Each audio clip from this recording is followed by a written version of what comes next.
So we are looking ahead to our first 90s of the year. It's also festival season, so people have been out and about a lot more. So what better time to remind you about protecting your skin? So joining us this morning, Dr. Dustin Mullins from Affiliated Dermatology. Thanks so much for being here with us. Thank you for having me. Okay, so you've got some tips when it comes to picking sunscreen, because when you first step into the store to go, re-up your supply, there are so many choices right now.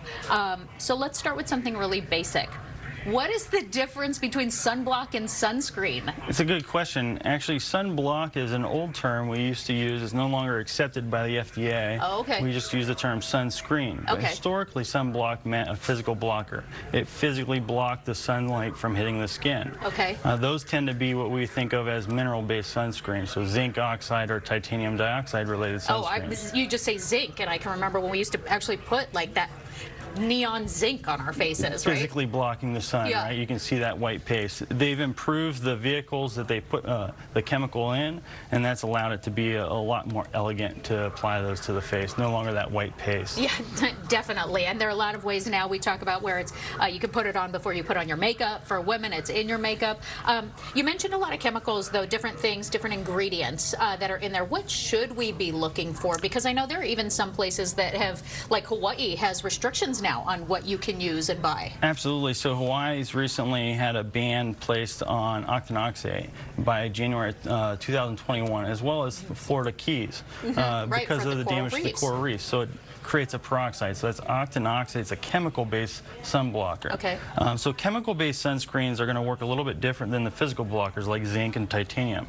Those are mineral-based. The chemical-based are going to absorb the sun's energy, and they're going to transmit it or reflect it at a lower energy wavelength. Okay. That's going to allow your body not to absorb those high ultraviolet light damaging rays. Chemical-based sunscreens tend to be a little bit more irritating. They can cause individuals with sensitive skin to have irritation. So we tend to avoid those with kids, children, people that are going to be outside. If they're going to be sweating, they don't want to get these chemicals in their eyes. Sometimes that can Should it say mineral-based then on it, a mineral sunscreen? Sometimes these sunscreens will just come out on the label and say mineral-based. What you want to look for in the active ingredients is zinc or titanium. Zinc's the very best. It's a broad spectrum. It's going to block both the rays, the UVA and UVB, the ones that cause sun aging, UVA, and skin cancer, UVB. So you want it to be broad spectrum. That's zinc. That's going to be a broad spectrum mineral-based sunscreen. Now, of course, one of the questions that people have every time, does the SPF matter? Is there a difference if I get the 15 versus the 50? SPF is really confusing, and they've tried a tremendous amount to really improve on our awareness and understanding of what it means.